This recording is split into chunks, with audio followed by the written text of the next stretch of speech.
नमः शिवाय दोस्तों, स्वागत है आपका हमारे चैनल वर्ल्ड ऑफ हैप्पीनेस में। दोस्तों, आज मैं आपके सारे सवालों का इस एक वीडियो में उत्तर देने वाला हूं। जितनी भी आपकी परेशानियां हैं, जितनी भी आपकी समस्याएं हैं, आज का ये वीडियो पूरा अंत तक देख लेना, जिंदगी बदल जाएगी अगर आपने इस बात को अच्छे से समझ लिया। मैं आपको जहां आप कहोगे वहीं लिख कर देने वाला हूं कि जिसने आज के इस वीडियो को अच्छे से समझ लिया तो वो व्यक्ति अपने जीवन में जो भी पाना चाहता है वो सब उसको मिलेगा। अब उसको मिलने में कुछ अड़चने हैं, तो वो क्यों हैं, अड़चने कहां से आती हैं? जब तक आप हर्डल्स को, अड़चनों को नहीं हटाओगे, तब तक आपको कोई भी चीज प्राप्त नहीं होती, चाहे फिर आपको कोई भी साधना मिल जाए। अब इस सनातन धर्म में बहुत सी साधनाएं हैं, ना जाने कितनी प्रकार की साधनाएं, कितने प्रकार के ध्यान, कितने प्रकार के मंत्र, कितने प्रकार की शिक्षाएं, दीक्षाएं, कितना कितना करोगे। छोटी सी आयु में आप क्या क्या कर लोगे दोस्तों। समझने की बात यह है कि एक व्यक्ति ने पूछा कि भैया क्या कोई ऐसी चीज नहीं है जिससे सारा कुछ हल हो जाए? तो मेरे भाई, मैं जो अपनी लाइफ टाइम मेंबरशिप में आपको साधना करवाता हूं, मैं वही करवाता हूं जो एक ही चीज है जिससे कि पूरी जिंदगी हल हो जाती है इंसान की। परंतु हमने धागे इतने उलझा रखे हैं कि हमें उससे सुलझने में थोड़ा सा वक्त लग जाता है। और वास्तविकता यही है कि जो व्यक्ति इसमें पूरी शक्ति के साथ लग जाता है तो उसको जो है सफलता मिलनी तय है। वास्तविकता में बात है क्या? बात यह है कि जब इंसान परेशान होता है ना, उस वक्त उसको कोई भी मार्ग आप बता दे, कोई भी रास्ता बता दे, वो बेचारा उस स्थिति में नहीं होता कि अब वो साधना कर सके। सोचो किसी व्यक्ति के हाथ कट जाए, हाथ कटा हुआ है और खून निकल रहा है, बहुत भयंकर पीड़ा हो रही है, और आप उसको कहो कि तू साधना कर, तेरा ये कर्म कट जाएगा। क्या वो साधना कर पाएगा? उस वक्त तो उसको अपने उस जख्म का ट्रीटमेंट चाहिए। सबसे पहले तो उसको जो है एक ऐसी दवाई का इंजेक्शन चाहिए, ऐसा पेन किलर चाहिए जो उसी वक्त उसके उस दर्द को खत्म करे बेचारे के। तब जाके तो वो आगे कुछ और सोच पाएगा। ये सोच पाएगा कि मेरा हाथ किस कर्म से कटा, क्यों चोट लगी, क्यों दर्द हुआ, क्या नहीं हुआ। ये हाथ कटना तो एक छोटा सा उदाहरण है। हमारे जीवन में हम कहां कहां से जख्मी हैं, हमें खुद नहीं पता। कितने सारे पहलू हैं हमारे जीवन में दुखी होने के। वो हमारे परिवार से रिलेटेड हो सकते हैं, बच्चों से रिलेटेड हो सकते हैं, रिलेशनशिप्स को, पति पत्नी को लेकर हो सकते हैं, प्रेम संबंधों को लेकर हो सकते हैं, अपने बिजनेस या नौकरी से संबंधित हो सकते हैं, बॉस और जो उसका जो वर्कर होता है उससे रिलेटेड कोई झगड़े हो सकते हैं, ना जाने कितने, कोई कोर्ट कचहरी में फंसा हुआ है। आप हॉस्पिटल में जाओ, मरीजों की कतारें लगी हुई हैं। कोर्ट में जाओ तो वहां पर जो है वकीलों की और जो मुलजिम होते हैं सबकी कतारें ही कतारें लगी हुई, हर जगह पर भीड़ है। किसी सत्संग में जाओगे तो संगत की भीड़ है, जिधर भी जाओगे भीड़ ही भीड़ मिलेगी, हर जगह फुल है। फिर ऐसा क्यों हो रहा है? ये सब जो चीजें हैं, इतने हॉस्पिटल हैं, इतने मंदिर हैं, इतने गुरुद्वारे हैं, फिर भी इंसान बीमार तड़प रहा है, दुखों में, कलेशों में, अपने परिवार की अंदर किसी प्रकार की शांति नहीं। क्यों? का रीजन है उसको ये सब कुछ नहीं मिल रहा। तो दोस्तों, हमारे शास्त्र यहाँ पर कहते हैं कि प्रारब्ध है। हमारा जो प्रारब्ध है वो हमें भोगना पड़ता है। अब कुंडली के अनुसार जो हमें, जो ग्रह हमारे को दिखाई देते हैं, कुंडली के जैसे हमारे 12 भाव होते हैं। अब सब एस्ट्रोलॉजर्स ने आपको बता दिया है पहले ही, मैं आपको फिर छोटा सा 1 मिनट में बता देता हूं। 12 भावों में ग्रहों को देख करके पता चलता है। ये बहुत बड़ी मैथमेटिक्स है जो हमारी कुंडली होती है।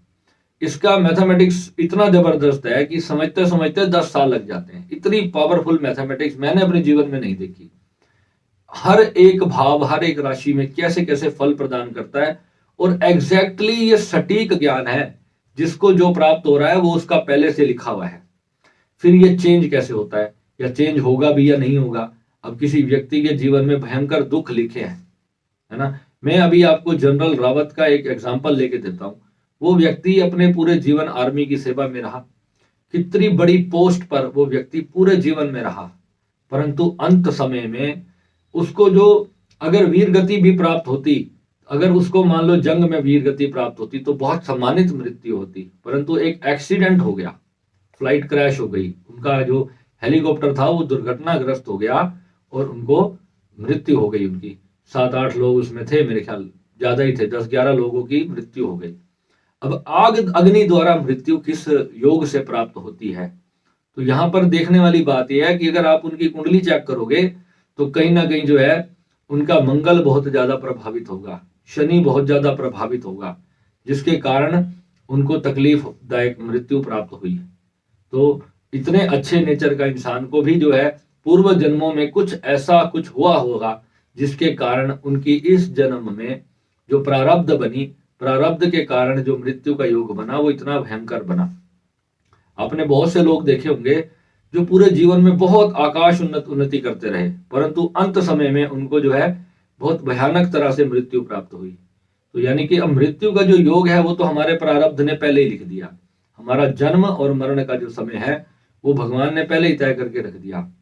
फिर क्या कोई ऐसी साधना है? अगर हमको ज्योतिषी एस्ट्रोलॉजर बता देते हैं कि जो है यहाँ पर आपको जो है खतरा है, तो क्या कोई ऐसी साधना है जो आपके ये सारे प्रॉब्लम्स का हल हो?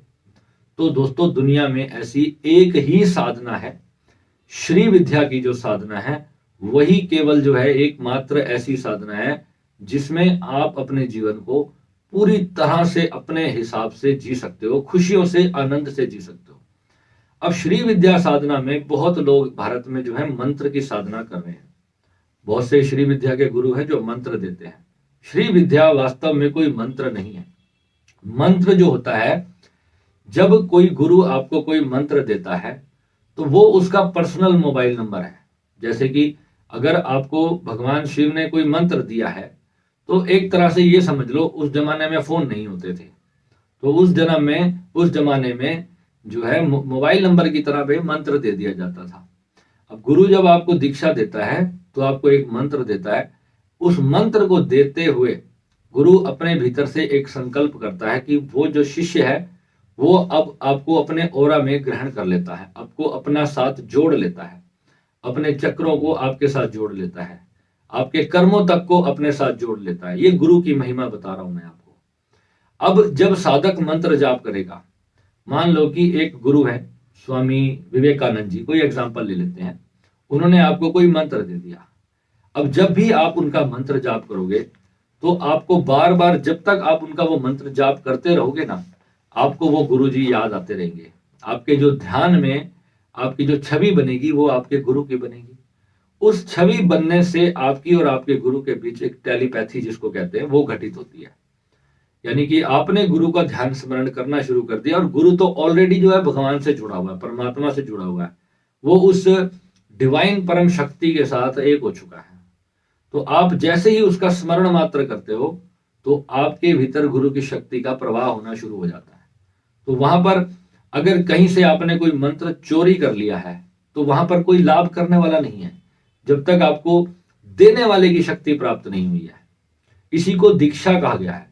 जो गुरु दीक्षा है ये पहली सीढ़ी है। अब जो भी लोग हमारे सनातन धर्म में कहते हैं ना, निगुरे को कभी भी ज्ञान प्राप्ति नहीं होता।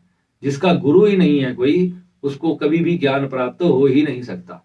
आजकल बहुत पढ़े लिखे लोग आ गए, मैं भी कोई अनपढ़ नहीं हूं, मैं भी अच्छे इंग्लिश मीडियम स्कूल से पढ़ा लिखा हूं, और इतना तो मैं भी जानता था कि ये गुरु लोग जो है बहुत ठगीबाजी करते हैं, ये वो मैंने भी बहुत सुना था।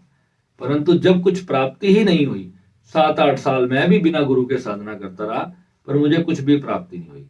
गुरु का मोल तो तभी पता चला जब एक्चुअल में गुरु मिले, और वो एक ऐसी चीज मिलती है जो सिर्फ आप जानते हो और गुरु जानता है, वो तीसरा बंदा नहीं जान पाएगा। जो गुरु ने आपको दे दिया है, और अगर आपके भीतर वो जागृत हो गया, आपके प्रारब्ध भी अच्छी है। अब देखो प्रारब्ध क्या होता है, कोई योगी जो योग में आता है, जो ध्यान साधना करता है, उसमें भी उसका प्रारब्ध जो है वो बहुत बड़ा कार्य करता है। अब मेरी कुंडली में लग्नेश बृहस्पति है। लग्नेश जो होता है, जिसको 9 नंबर, अगर आपके लग्न में 9 नंबर लिखा हो, अपनी कुंडली देखना, अगर आपके लग्न में 9 नंबर लिखा होगा तो 9 नंबर का जो स्वामी है वो बृहस्पति है, गुरु। जब लगन में जब बृहस्पति साक्षात मेरे बैठ गए तो बृहस्पति के सारे फल प्राप्त होंगे। अब बृहस्पति क्या है, देव गुरु है, तो वो अपने वहां पर बैठकर, और मेरे धन भाव में भी उन बृहस्पति जो एक्चुअल में बैठे हैं तो मेरे धन भाव में बैठे हैं, पर 9 नंबर खाली लिखा हुआ है। 9 नंबर का मतलब है कि मेरे जो लग्नेश है वो बृहस्पति है, तो मुझे उसका फल प्राप्त होगा। और अगर धन भाव में उच्च में बैठे हैं तो हर तरह से धन की भी प्राप्ति होगी, सुख संपत्ति की भी प्राप्ति होगी और जबरदस्त आध्यात्मिक शक्तियों की प्राप्ति होगी। ये लग्नेश बृहस्पति का योग बनता है। और साथ में जब अष्टम शुक्र आता है, अष्टम शुक्र बहुत सारी नेगेटिव चीजें भी देता है और बहुत सारी पॉजिटिव चीजें भी देता है। जितनी भी गुप्त विद्याएं होती हैं जो ऋषि मुनियों के पास होती हैं, ये अष्टम शुक्र वाले साधकों को बड़े सहज ही प्राप्त हो जाती हैं। वो पूर्व जन्मों के उनके प्रारब्ध होते हैं कि जो है इस तरीके से वो सब चीजें प्राप्त करते हैं। अब मेरे जो भी भाग्य रहा, जो भी कर्म रहा, तो उस नाते जो भी मुझे जीवन में प्राप्त हुआ, पर यह भी मुझे ज्ञान प्राप्त हुआ कि अगर किसी का प्रारब्ध है तो ऐसी भी साधना है जिससे प्रारब्ध बदल सकता है। क्योंकि मेरा राहु पंचम में था, तो मैं सोचता था कि पंचम के फल स्वरूप अगर मुझे परेशानियां आएंगी जीवन में, राहु पंचम में बहुत परेशान करता है, तो इसका क्या हल है। मैंने इसके सारे उपाय किए, उपायों से कोई जब फल नहीं मिला तो फिर मुझे अध्यात्म का सहारा लेना पड़ा। मैं केवल अपनी मुसीबतों से छूटने के लिए ही साधना में आया था, परंतु मुझे नहीं पता था कि मेरे ग्रह ही मुझे साधना में धकेल रहे हैं और साधना में मुझे लेकर आ रहे हैं। मैं पूरे समाज से, अपने सभी दोस्तों से, रिश्तेदारों से सबसे अलग ट्रैक पर मैं जा रहा था। सब सोच रहे थे ये लड़का कहाँ जा रहा है, इसके काम धाम करने की उम्र है और ये बैठा हुआ आश्रमों के अंदर। बहुत मजाक उड़ता था मेरा, बहुत मजाक उड़ाया जाता था कि ये तो बाबा बन गया है, ये बेकार हो गया है, इसके भविष्य से उम्मीद लगानी छोड़ दो। मेरे घर वालों ने तो ये तक उम्मीद छोड़ दी थी कि ये विवाह भी करेगा या नहीं करेगा, और मैंने बोल दिया था मैं नहीं करूंगा। परंतु अष्टम शुक्र था तो इस चक्कर में मैंने विवाह भी कर लिया कि मन जो है वो गलत रास्ते पर ना चला जाए। तो इसलिए अपने विवाह को भी मैंने जो है उचित ठहराया और संन्यास के साथ जो है मैंने अपना जो है अपनी गृहस्थी को भी, अपने ध्यान साधना को भी डिस्टर्ब नहीं होने दिया। तो दोनों चीजें, ये तो आपको अंदर जब समझ पैदा हो जाती है किसी चीज को लेकर, जब आपको पता चल गया, बीइंग एन एस्ट्रोलॉजर, तो आप अपनी कुंडली पर बहुत समय खर्च करोगे। देखा 2-3 मिनट में, आधे घंटे में कोई कुंडली नहीं पढ़ी जा सकती, हफ्ता लग जाता है एक कुंडली में गहराई से गोता लगाने में। तो दोस्तों सबसे बड़ी बात यह है कि ऐसी एक साधना मुझे प्राप्त हुई जो कि जीवन की हर चीज को बदलने में सक्षम है। अब सेकंड बात यहां पर यह आती है, जो श्री विद्या के जो मंत्र हैं वो बहुत सारे हैं। अब फिर असली मंत्र कौन सा है? अब जो असली मंत्र है उसकी पहचान क्या है? वो तो जब किसी को प्राप्त होता है और गुरु से प्राप्त होता है तो ही केवल उसको पता चल सकता है, ऐसे नहीं पता चल सकता। ये मंत्र जब सिद्ध हुआ था, न जाने कितने साल पहले, कितने युगों पहले ये मंत्र सिद्ध किया गया, क्योंकि हमारे शास्त्र बताते हैं कि भगवान शिव ने, विष्णु ने, ब्रह्मा जी ने तक ने जो है श्री विद्या की साधना की है। भगवान दत्तात्रेय ने जो है श्री विद्या की साधना की है। गुरु गोरखनाथ जी ने श्री विद्या की साधना की है। गोरखनाथ जी ने, बालकनाथ जी ने, भैरवनाथ जी ने, सभी ने जो है, मछिंदर नाथ जी ने, इस सभी ने जो है ये साधना की है और उसी से जो है वो उत्तीर्ण हुए और उन्होंने अवधूत परंपरा में जो है बहुत बड़ी गति पाई। और जब मेरा अंतिम दौर आया साधना का, तो मैंने जब जाना कि वास्तविकता में ही जो है ये साधना संसार की सबसे प्रबल साधना है, वो मुझे कैसे पता चला? मैंने बीच में ये साधना ही छोड़ दी थी। जब नकारात्मकता जब जीवन में आती है ना, तो आप हार मान सकते हो कि मैं भी तो इंसान हूं, मेरा भी तो दिल इंसान जैसा ही है ना। तो मेरे को भी जब निराशा हाथ लगी 6-7 साल साधना करने में और कोई सफलता नहीं मिल रही थी, तो दिल उदास हो जाता है, कुछ प्राप्ति नहीं हो रही थी अंदर से। पर जब मैं बैठता साधन में और मेरी समाधि लग जाती, बस इस समाधि के आगे कुछ मिलता ही नहीं था और मैं समझता था ये समाधि क्या है। भीतर से बाद में इस चीज का बोध हुआ कि ना जाने कितने जन्मों के कर्म जो थे उसमें भस्म हो रहे थे, समाप्त हो रहे थे। और जब वो सारी नकारात्मकताएं खत्म हो गई तो मन में जब पवित्रता आनी शुरू हुई, दुनिया के प्रति, समाज के प्रति जो भाव जागृत हुए, घंटों रोता था साधना में बैठ करके, आंसू ऐसे छलकते थे, ठंडे आंसू आते थे आंखों में से। तो जब भीतर ऐसी अवस्था साधक की बननी शुरू होती है तो फिर जो है उसको पता चलता है कि मेरी मेहनत जो है वो खराब नहीं गई। अब श्री विद्या जो है, चलो हमने आपको श्री विद्या की साधना भी दे दी, आपको पूरा उसको ज्ञान भी सिखा दिया। अब श्री विद्या जो है ना, एक बिना ड्राइवर की गाड़ी है। अब इसको समझने की बात यहां पर ये आती है कि श्री विद्या जब कोई साधक करता है, अब उसमें हमारे भीतर 7 चक्र हैं। अब आप आंख बंद करके बैठे हो और अपने आज्ञा चक्र पे बैठ करके श्री विद्या के मंत्र की आपने जाप शुरू कर दी है, 2-2 3-3 घंटे आप साधना कर रहे हो, शक्ति जाग गई, आपकी शक्ति जाग गई, और अब उस शक्ति को, बेकाबू शक्ति, अब उसको क्या करोगे, कहाँ ले जाओगे? वहां पर आप उसको, शक्ति को कहाँ लेकर जाओगे? वो शक्ति क्या कार्य करेगी? ऊर्जा है, अब ऊर्जा को कहाँ यूज करोगे? जैसे इंसान थक जाता है तो उसको नींद आती है और वो सो जाता है, फिर सुबह उठता है, ऊर्जा आती है शरीर में, ऊर्जा आती है तो फिर वो अपने काम पे जाता है, कुछ ना कुछ काम करता है, अपने ऑफिस में काम करता है या जॉब पे जाता है, कुछ ना कुछ जरूर करता है। महिलाएं घर का काम करती हैं, फिर शाम तक ऊर्जा खत्म हो जाती है, फिर थक जाती हैं, फिर सो जाती हैं। परंतु श्री विद्या की ऊर्जा अनंत सोर्स है, जो कभी खत्म नहीं होती और बढ़ती ही चली जाती है, इसकी कोई सीमा नहीं है। तो जब बढ़ती जा रही है तो आपके सर में जब प्रेशर बनाएगी तो कहां ले जाओगे? इसके लिए इस साधना को पहले जागृत करने से पहले ही प्रयोग किए जाते हैं। इससे पहले ही जो है 4-6 महीने की साधना है, उस साधना में आपको अपने चक्रों को खोलना चाहिए, अपने अचेतन मन को साफ करना चाहिए। जो हम लाइफ टाइम मेंबरशिप में जो साधनाएं करवाते हैं, उसमें केवल मार्ग सिर्फ इतना ही है कि आप इस भयंकर विराट मां जगदम्बा की शक्ति को जागृत करने के लिए आप सक्षम हो जाए। बहुत सारे गुरु यूट्यूब पर भी बैठे हैं और आश्रमों में भी बैठे हैं, हरिद्वार ऋषिकेश में भी बैठे हैं, और जिनको इसका पूर्ण ज्ञान भी है। ऐसे बहुत सारे लोग हैं जिनको इसका ज्ञान भी है, परंतु उनको ये नहीं पता कि ये जो साधना है बहुत ही जबरदस्त साधना है, और इसका जो फल है वो साधक के प्रारब्ध से मिलता है, यूं नहीं मिलता। अगर पिछले जन्म में कुछ ग्रह ही उसके इस हिसाब से बैठे हैं, पिछले जन्मों के प्रभाव से, जो इस जन्म में वो साधना की शक्ति से वो खुद को भी डिस्ट्रॉय करेगा और समाज को भी डिस्ट्रॉय करेगा। इसलिए पहली बात है, हर कोई व्यक्ति श्री विद्या साधना का पात्र नहीं होता। अब जिसको पात्रता तो गुरु देखता है, तभी वो आपको श्री विद्या देता है। हमारे गुरुदेव ने सभी को श्री विद्या दी। जिसको एक पैसे का भी ज्ञान नहीं था, उसको भी श्री विद्या दे दी। अंत में क्या हुआ? गुरुजी स्वयं बीमार हो गए। सारे लोगों के न जाने कितने तरह के पाप उन्होंने अपने ऊपर ले लिए, और उससे अपने ही शरीर पर भयंकर कष्ट आ गया और सारा कुछ बंद करना पड़ा।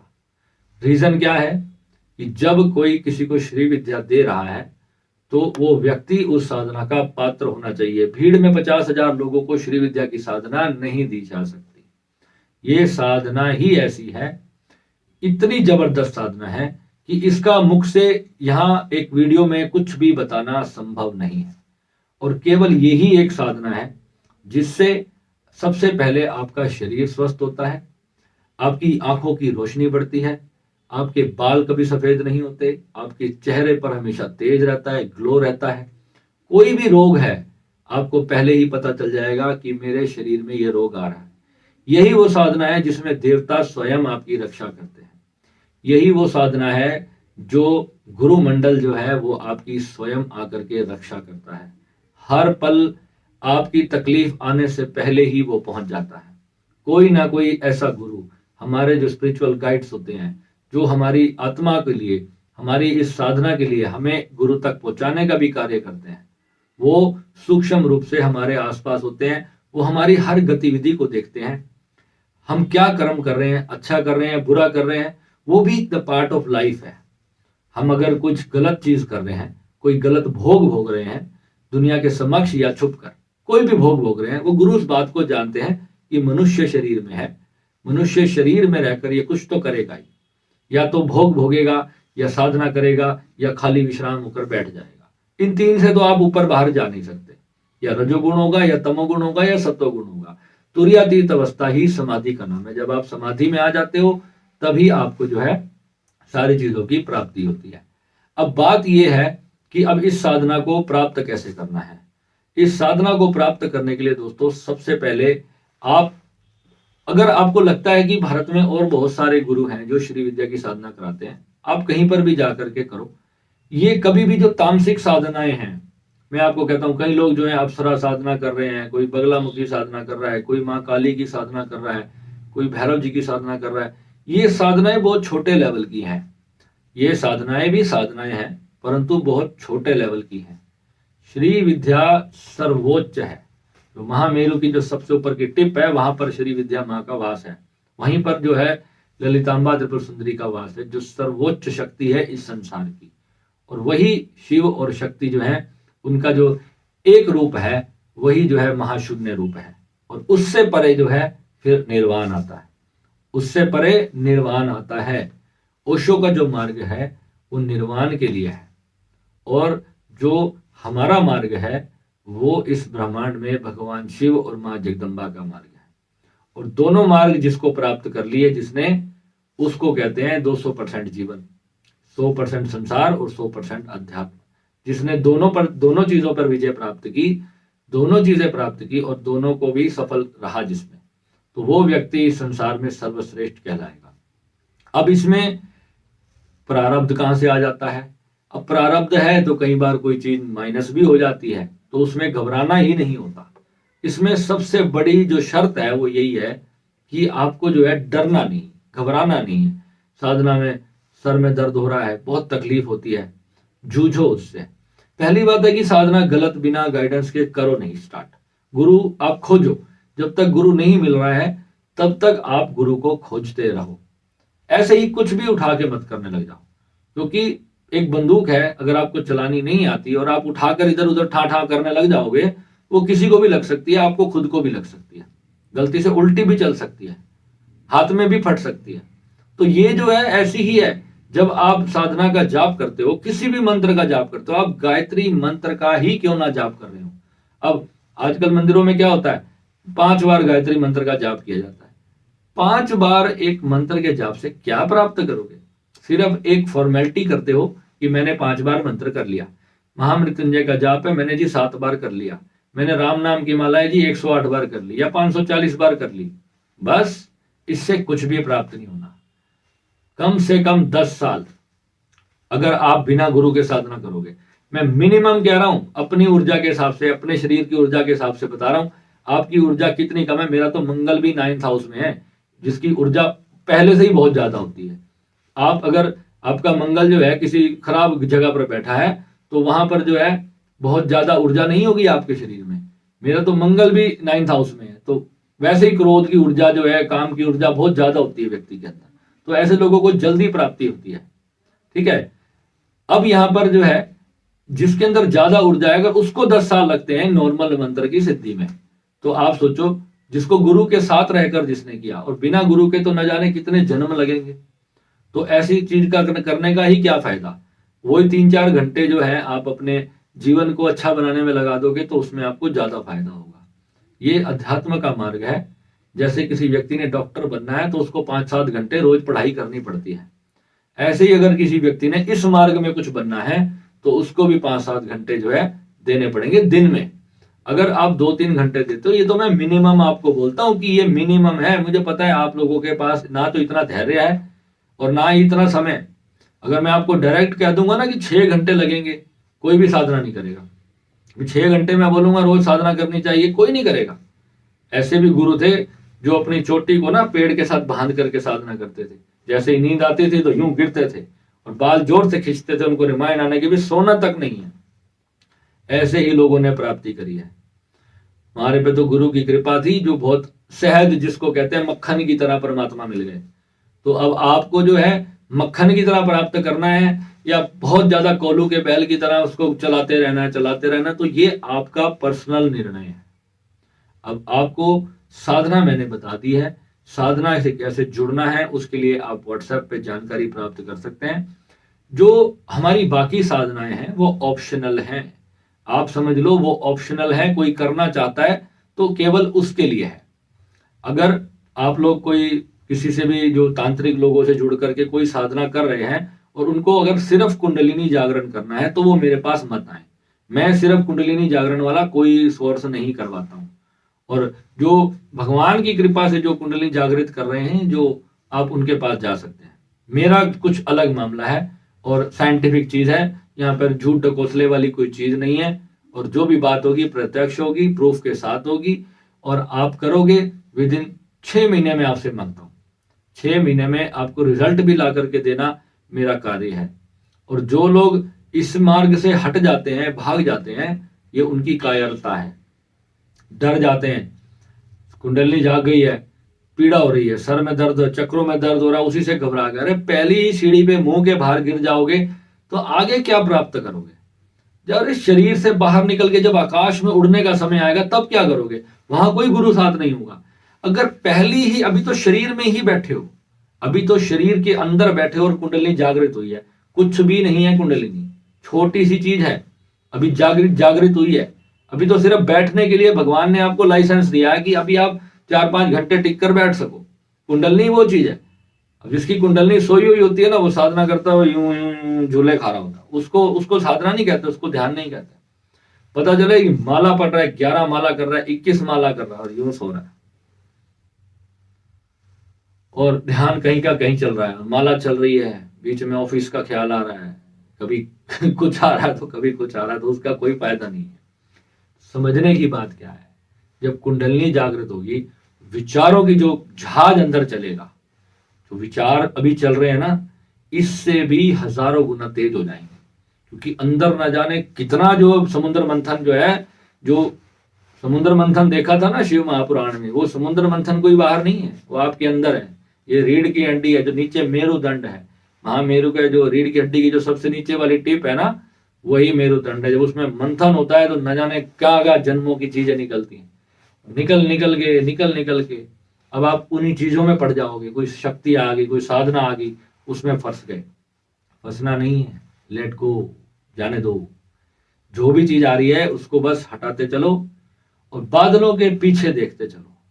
मैं आपको थोड़ा थोड़ा हिंट दे रहा हूं, जो घर बैठ के साधना करते हैं, बादलों के पीछे देखो। और जब सहस्त्रार खुलेगा, आप अपने शरीर से बाहर निकलोगे।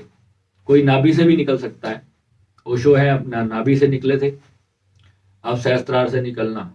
सहस्त्रार जब खुलेगा तो ठंडी, बहुत ठंडी ठंडी जो है, एक बर्फ की तरह एहसास होगा। रोज सर के ऊपर जो है ना, रोज जब बैठोगे ऐसे लगेगा जैसे किसी ने बहुत ठंडा जल आपके सर पर डाल दिया या किसी ने बर्फ की सिल्ली रख दी, ऐसा आपको प्रतीत होगा। जब तक वो नहीं प्रतीत हुआ तो समझो कि पीनियल ग्लैंड के उसके बीच में ही फंसे हुए कहीं पर, अभी ऊपर की तरफ जो है यात्रा नहीं पहुंची है।